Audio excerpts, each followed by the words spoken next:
تو اللہ تعالیٰ جل شانہ نے قیامت کے دن کی قسم کی تو ساتھ نفس لوامہ کی بھی قسم کی۔ قسم تو کوئی بھی کرے تو سننے والا متوجہ ہوتا ہے کہ یہ جو قسم کی جا رہی ہے تو یہ کسی عنوان کی اہمیت کو بیان کرنا مقصود ہے، تو پھر قسم اگر رب کرے تو پھر سمجھنے کے لیے کافی ہے کہ وہ کتنا اہم مضمون ہوگا جس پہ میرا رب رب ہو کے قسم کر رہا ہے۔ تو قیامت پر اللہ تعالیٰ قسم فرما رہا ہے تاکہ اس کا قسم فرمانا اہل عقل کے لیے کافی ہو کہ اس کے اس بات کے لیے اس سے بڑی کیا دلیل ہو سکتی ہے کہ میرا رب اس پہ قسم کر رہا ہے۔ اَيَحْسَبُ الْإِنسَانُ أَن لَّن نَّجْمَعَ عِظَامَهُ، اللہ تعالیٰ ارشاد فرماتا ہے کہ کیا آدمی یہ سمجھتا ہے کہ ہم ہرگز اس کی ہڈیاں جمع نہیں فرمائیں گے؟ یہ ایک کافر تھا، عدی بن ربیعہ،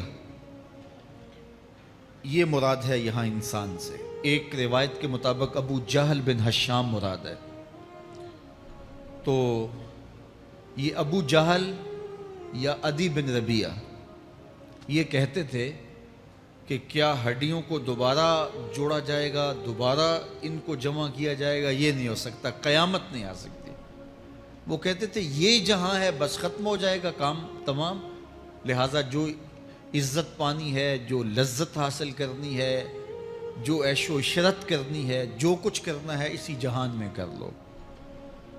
آج کل بہت سارے لوگوں کا رویہ بھی یہی ہے کہ بس ٹھیک ہے یہ دنیا ہی سب کچھ ہے، آخرت بس ایک اعتقاد کی حد تک ذہن کے کسی گوشے میں ہے، 2 لمحوں کے لیے خیال آیا تو رک گئے، پھر اپنی وہی ڈگر کی زندگی۔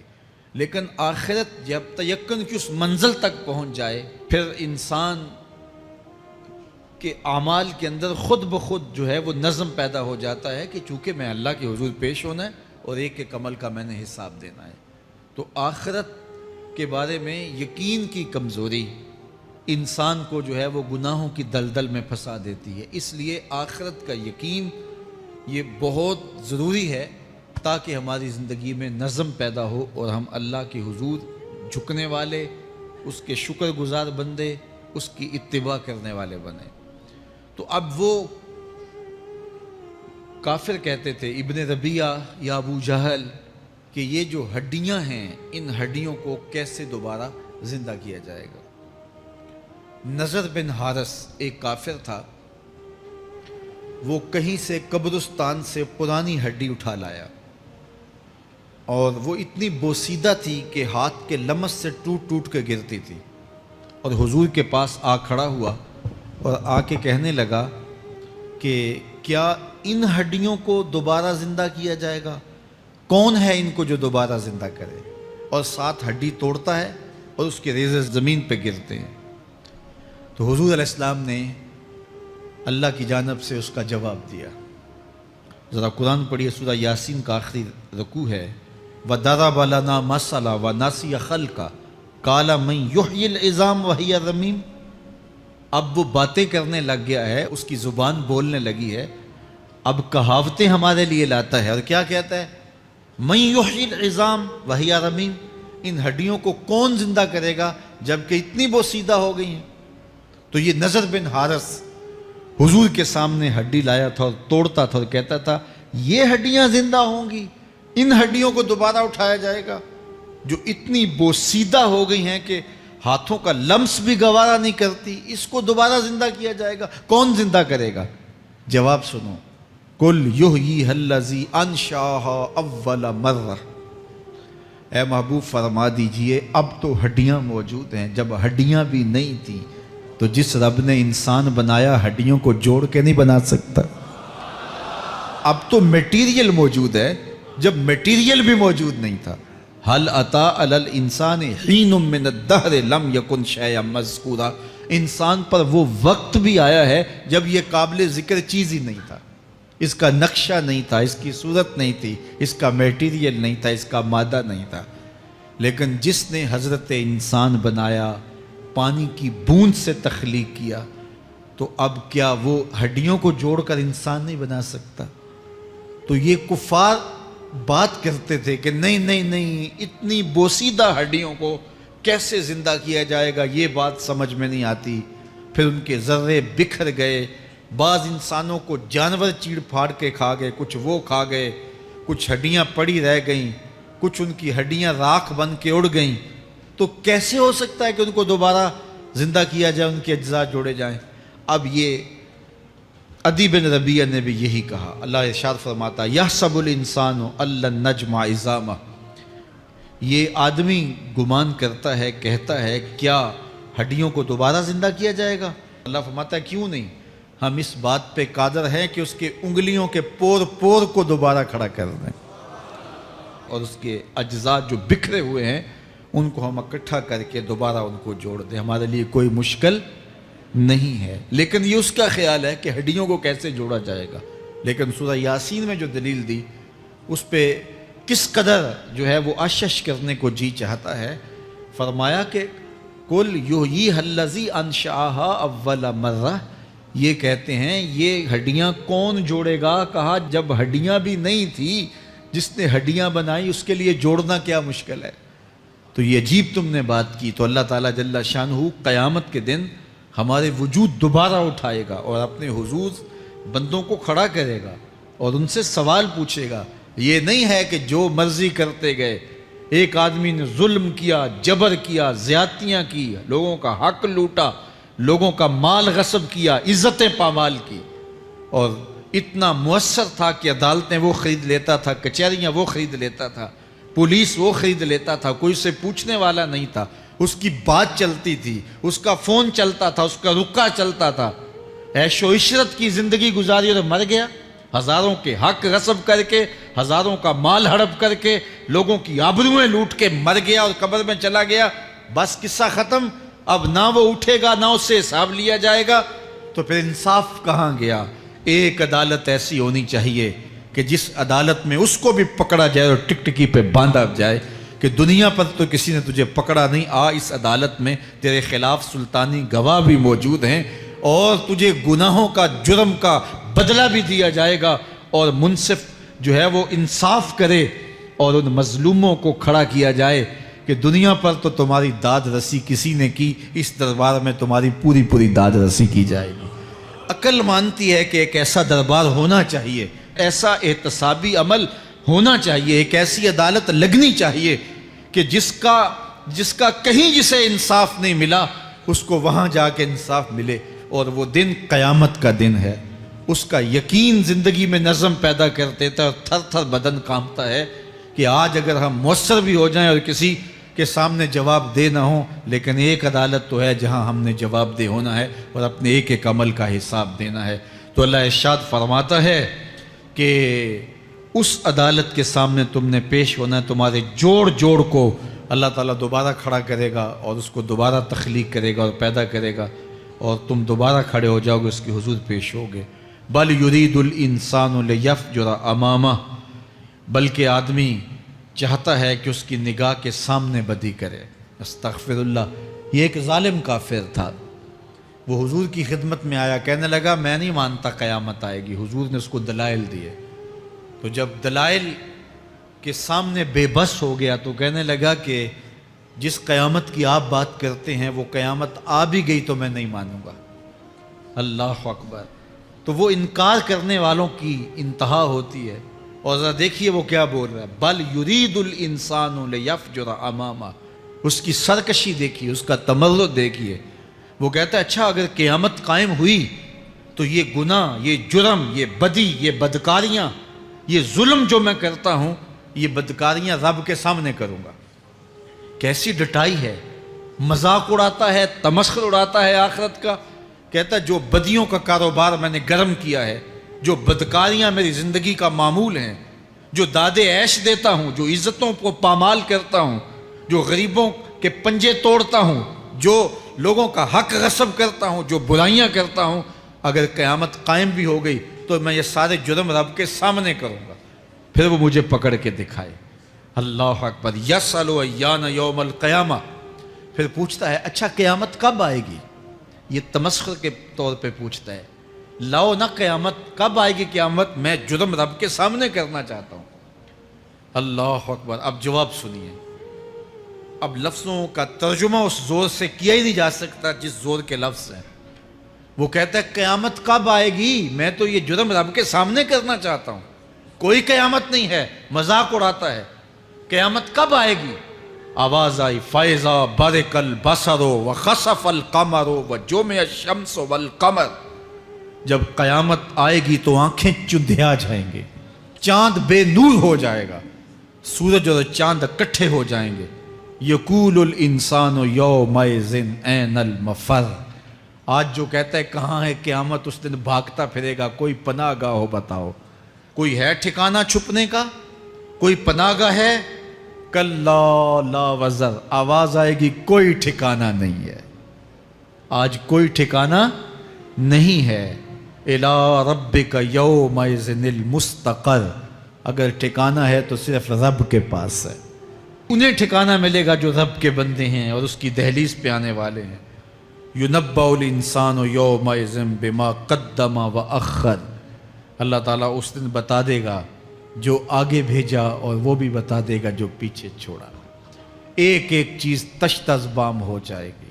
یوم تبلی السرائر فما لہ من قوت ولا ناصر، اللہ فرماتا سارے راز کھل جائیں گے، جو بند کمروں میں جرم کیے داد عیش دیتا رہا وہ بھی کھل جائیں گے، اور پھر کوئی طاقت نہیں ہوگی، کوئی زور نہیں ہوگا، کوئی زر نہیں ہوگا جو اس کو بے نقاب ہونے سے بچا سکے۔ اے داور حشر میرا نامہ اعمال نہ پوچھ، اس میں کئی پردہ نشینوں کے بھی نام آتے ہیں۔ تو وہ کتنا سخت دن ہوگا، ارشاد فرمایا جائے گا کہ جو آگے بھیجا، جو پیچھے چھوڑا، جو جرم کرتا رہا، جو نیکیاں کی، جو برائیاں کی، سب کچھ تشت ازبام ہو جائے گا۔ بل الانسان علی نفسہ بصیرہ، بلکہ آدمی خود اپنے حال پر اچھی طرح خود آگاہ ہے۔ ہم اسے نامہ اعمال کے دفتر دیں گے جہاں سب کچھ لکھا ہوگا۔ قرآن بتاتا جب نامہ اعمال سامنے آئے گا تو وہ بے ساختہ پکار اٹھے گا، ما لہذا الکتاب لا یغادر صغیرۃ ولا کبیرۃ الا احصاها، ہائے اس کتاب کو کیا ہوا، اس نے چھوٹی بڑی کوئی بات نہیں چھوڑی، سب کچھ لکھ دیا۔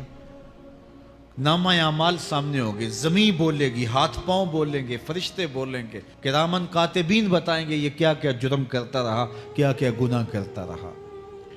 تو اس دن ہر شے سامنے آ جائے گی، تو یہ تو ثبوت ہوں گے ہی ہوں گے، لیکن اللہ فرماتا ہے ثبوت تو اپنی جگہ، لیکن بل الانسان علی نفسہ بصیرہ، کیا انسان کو خود نہیں پتا کہ وہ کہاں کھڑا ہے؟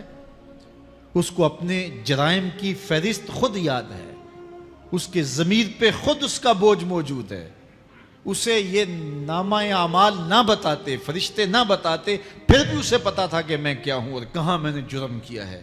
وَلَوْ أَلْقَى مَعَاذِيرَهُ، اللہ اکبر، اگر اس کے پاس جتنے بہانے ہوں سب لا ڈالے، جب بھی کوئی اس کا بہانہ نہیں سنا جائے گا۔ قیامت کا دن ہوگا، دنیا کے اوپر تو بہانوں سے انسان بچ نکلتا ہے، کوئی جھوٹ بول لیا، کوئی جھوٹا گواہ پیش کر دیا، کوئی مکر کر لیا، کوئی رشوت چل گئی، کوئی سفارش کام آ گئی، کوئی بہانہ تراش لیا، بات کو توڑ موڑ کے پیش کر لیا۔ لیکن قیامت کا جب دن ہوگا تو کوئی نہ جھوٹا گواہ چلے گا، نہ رب کی پولیس رشوت لیتی ہے، نہ وہاں انصاف کے خلاف کوئی کام ہوگا، اور نہ ہی کوئی بہانہ چل سکے گا۔ اللہ اکبر۔ دوسری بات مفسرین نے یہ بھی لکھی کہ بعض اوقات یہ ہوتا ہے کہ انسان اپنے گناہ پر، اپنے جرم پر کوئی بہانہ تلاش کر کے لوگوں کو مطمئن کر لیتا ہے۔ جو اس نے جرم کیا، کسی سے زیادتی کی، کسی کا حق غصب کیا، تو لوگوں نے ملامت کی تو وہ کوئی بہانہ تلاشتا ہے اور لوگوں کو مطمئن کر لیتا ہے۔ بعض اوقات لاجواب کر دیتا ہے، بعض اوقات مطمئن بھی کر لیتا ہے۔ وہ لوگوں کو تو مطمئن کر لیتا ہے لیکن وہ خود مطمئن نہیں ہو سکتا۔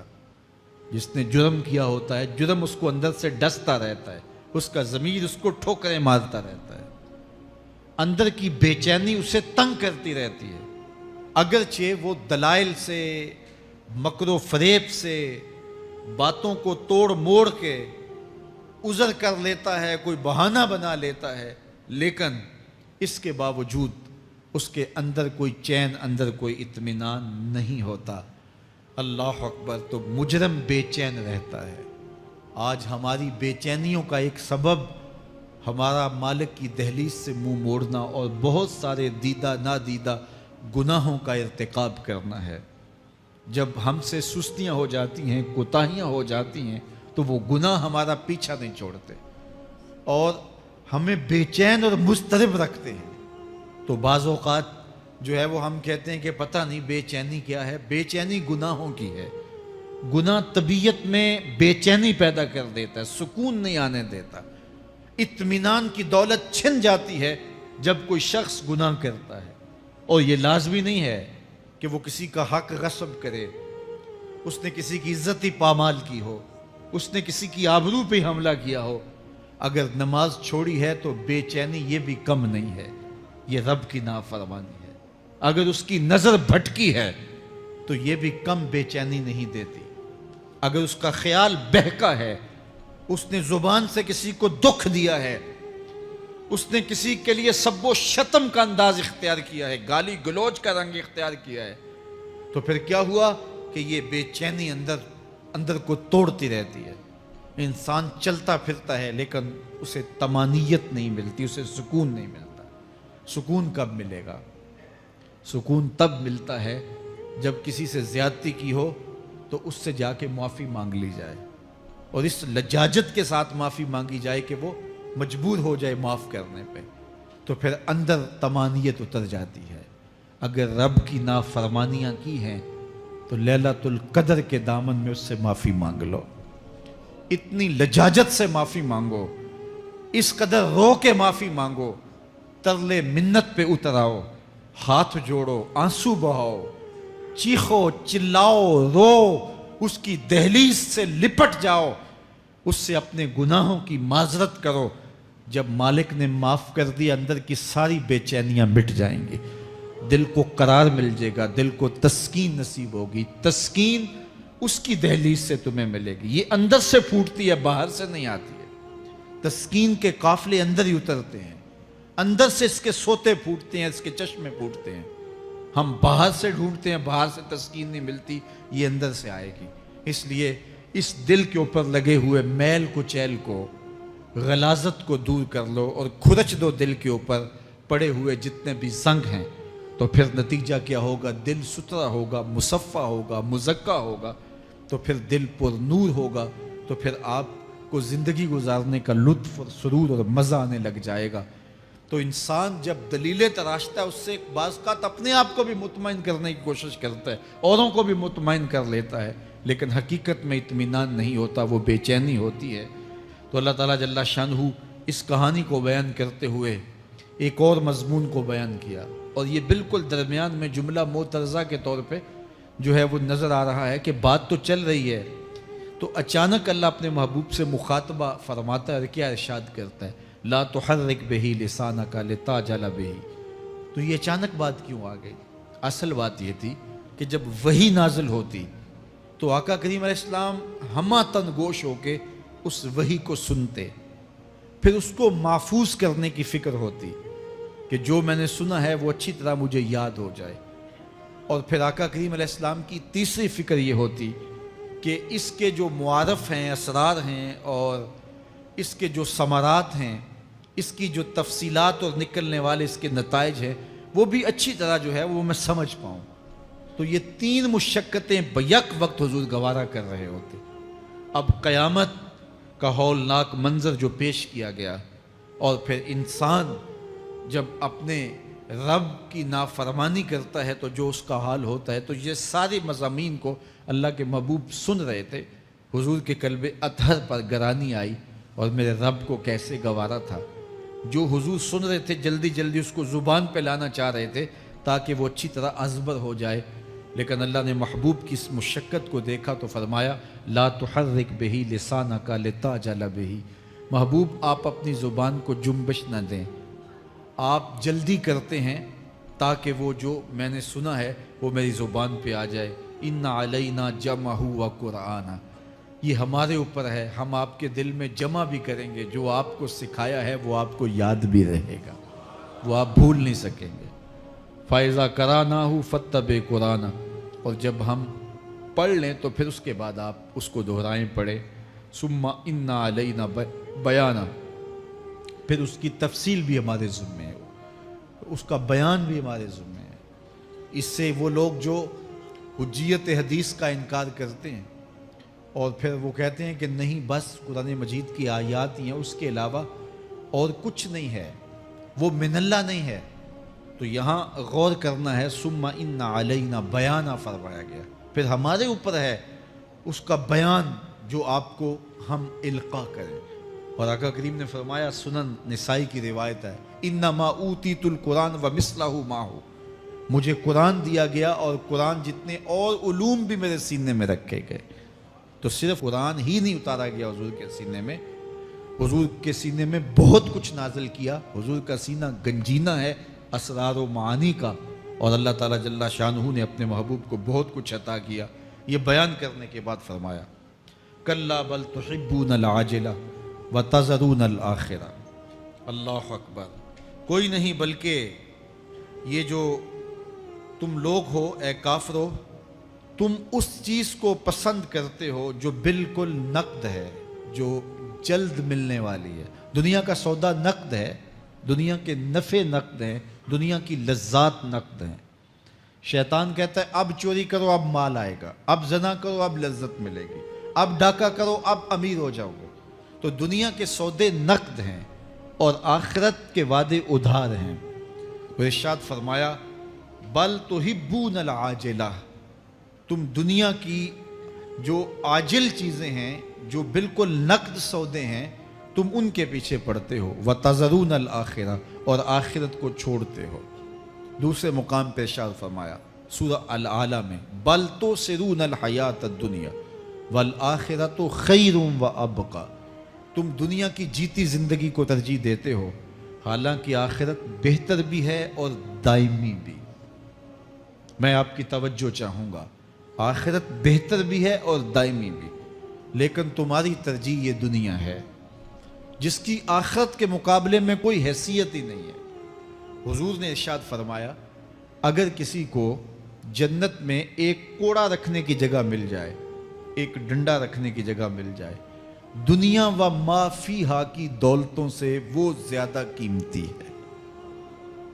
7 براعظموں پہ پھیلی ہوئی کائنات، سمندروں کی تہوں میں قیمتی موتی، پہاڑوں کے دامن میں قیمتی معدنیات، مالیاتی اداروں کے پاس سرمائے، لوگوں کے پاس دولت کے انبار، یہ سارے اکٹھے کر لیے جائیں اور ان کی قیمت لگائی جائے، اور جنت میں ایک ڈنڈا رکھنے کی جگہ، ایک عصا رکھنے کی جگہ، ایک کوڑا رکھنے کی جگہ، وہ جگہ پھر بھی زیادہ قیمتی ہے۔ پراپرٹی ویلیو ہوتی ہے نا، وہ کہتے ہیں کہ دور دراز دیہات سے 10 ایکڑ فروخت کریں تو یہاں ہمارے بائی پاس پہ اگر لیں تو 1 کنال جگہ آئے گی، 10 ایکڑ فروخت کر کے یہاں 1 کنال ملے گی۔ اور اگر آپ مزید اس کو فروخت کر کے مزید جو ہے وہ کسی مہنگے علاقے میں چلے جائیں تو ہو سکتا ہے 2 مرلے اس 10 ایکڑ کے مقابلے میں آئیں۔ تو اس طرح مختلف جگہوں کی پراپرٹی ویلیو ہوتی ہے۔ اللہ کے محبوب جنت کی پراپرٹی ویلیو بتا رہے ہیں۔ 7 براعظموں پہ پھیلی ہوئی کائنات کو ایک پلڑے میں رکھیں، پوری دنیا کے اندر جو سرمائے ہیں، جو ماضی میں سرمائے لوگوں نے خرچ کر لیے، جو حال میں موجود ہیں، جو آنے والے ادوار میں لوگوں کے پاس آئیں گے، قارون کا خزانہ اور سرمائے سارے اکٹھے کر کے ایک پلڑے میں رکھ دیں، جنت میں ایک عصا رکھنے کی جگہ پھر بھی زیادہ قیمتی ہے۔ تو پھر دنیا کی آخرت کے مقابلے میں قیمت کیا ہوئی؟ دنیا کی جنت کے مقابلے میں ویلیو کیا ہوئی؟ اور جنت میں سب سے کم جگہ کس کو ملے گی؟ جو سب سے آخر میں جائے گا۔ ظاہر ہے سب سے کم جگہ اسی کے پاس ہوگی جو سب سے آخر میں جہنم کے دھکے کھا کھا کے، رگڑے سہ سہ کے پھر آخر میں جنت میں جائے گا۔ سب سے تھوڑی جگہ اس کے پاس ہوگی۔ حدیث پاک میں آتا ہے، بخاری میں آتا ہے، حضور نے ارشاد فرمایا، کہ جب جہنم سے آخری جہنمی نکالا جائے گا تو اللہ تعالیٰ اسے پوچھے گا بتا تیری کوئی آرزو، تو وہ کہے گا مالک یہ آرزو ہے، یہ آرزو ہے، مختلف آرزوؤں بتائے گا۔ اللہ فرمائے گا لکا ما تمنیتا، جو تو نے آرزو کی جا جا تجھے میں نے عطا کر دی، اب جنت میں چلا جا۔ تو اس کی تو توقع یہ ہوگی کہ سایہ دیوار جنت میں جگہ مل جائے تو غنیمت ہے، اور اگر جنت کے اندر جاؤں تو کوئی جھونپڑا مل جائے 2 مرلے کا تو وہ بھی کافی ہے۔ لیکن اللہ اسے کتنی جگہ دے گا؟ اللہ فرمائے گا جا جنت میں، تیرے لیے جنت میں دنیا سے 10 گنا جگہ ہے۔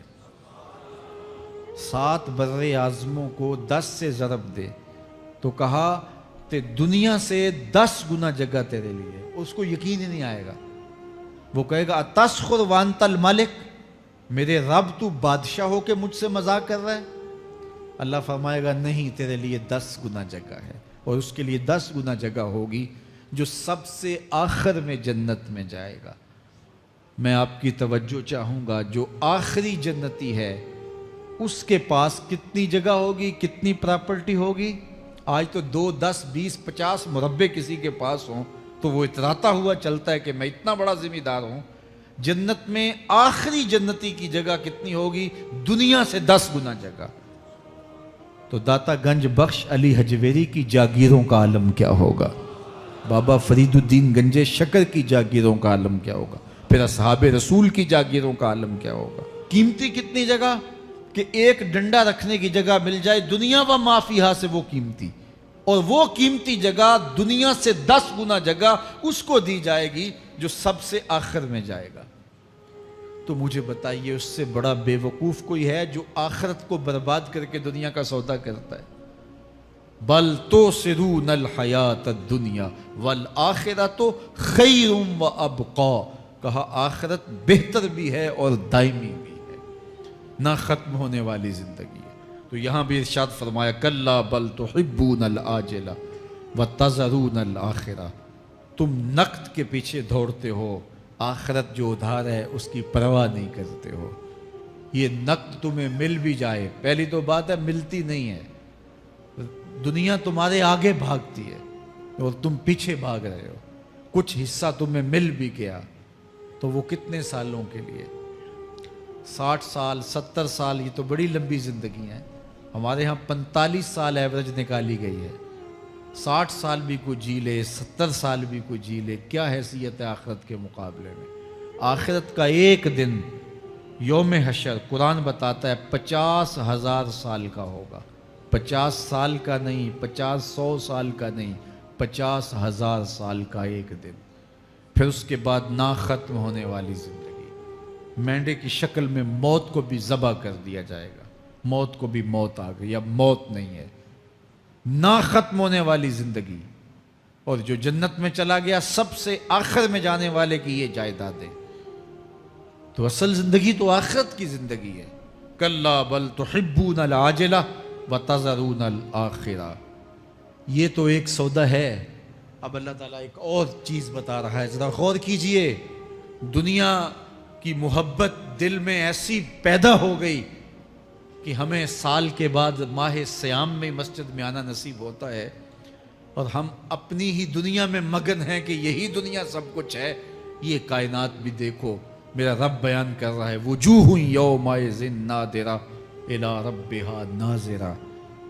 وہ دن جب آئے گا تو جب بندے اس کے حضور حاضر ہوں گے جنہوں نے اپنی زندگی حزم و احتیاط سے گزاری ہوگی، رب کی اتباع میں، فرما برداری میں، اس کے حکموں کو پورے کرتے بسر کی ہوگی، پھر ان کو صلہ کیا ہوگا؟ اللہ فرمایا کچھ چہرے ہوں گے جو تر و تازہ ہوں گے، کھل کے گلاب ہو جائیں گے، چہرے منور اور تابہ ہوں گے۔ یہ اتنے کھلے کیوں ہوں گے، چہرے گلاب کیوں ہوں گے؟ الی ربہا ناظرہ، اس لیے کہ رب کا دیدار نصیب ہوگا۔